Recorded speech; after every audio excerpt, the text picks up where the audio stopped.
Of course, I am sitting here minutes away from one of the main streets that have incubated the biggest protests in the Lebanese capital of Beirut during the past weeks. We have witnessed thousands that took to the street, as you have mentioned, in complete rejection of the designation of Professor Hassan Diab as Lebanon's new prime minister. They doubt his actual independence from the political elite. They do not know this guy to be independent and to be actually representative of the people. The people today are mainly angry because Prime Minister designate Hassan Diab claimed to have met with representatives of the revolution or the uprising, but the people did not elect or choose who these people that Mr. Diab has met with are.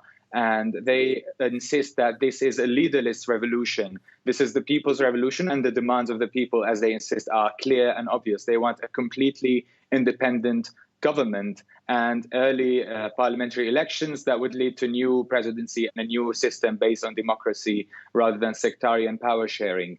The imbalance of those who are supporting Prime Minister designate Hassan Diab definitely makes it harder for him to form an independent government. There's lots of pressure, especially from the Muslim Sunni community, who is given the right to the premiership in this country by the post-colonial and post-civil war sectarian power sharing system, where the president is Maronite Christian, the parliament speaker is Shiite Sunni, Shiite Muslim, and the prime minister is Sunni Muslim. But the mainstream parties and political blocs of the Sunni community are not supporting Mr. Diab, and this has caused also more of an imbalance in the power that's going on. Of course, the people from all sects have come down to the streets in this rejection. They do not trust him. They looked back at his time as an education minister and brought back things that he's done, embezzlement of funds on a book that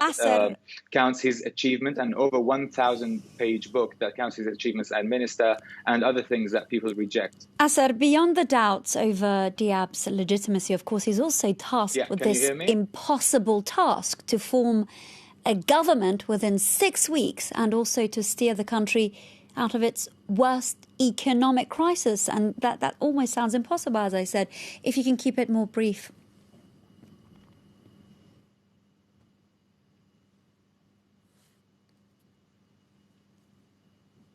That's very true. And there is no doubt that whoever is chosen to become Lebanon's next prime minister is not going to have an easy task. It's going to be extremely complicated. There is this mood of distrust and lack of credibility in the Lebanese ruling elite, and this is what the people have rejected. And they do not think that this system is capable of hearing and listening to the demands of those people. Mr. Hassan Diab's task, as you said, is extremely difficult given the short period of time. Even though this period of time, which he said yesterday, he said it's going to take 4 to 6 weeks. And even this 4 to 6 week period of time is extremely challenging to Lebanon, given the current economic crisis that has already started, according to several economists and people who are following up the situation. Asser Khatab of the Washington Post, thank you so much for being with us here on France 24 and for bringing us those developments.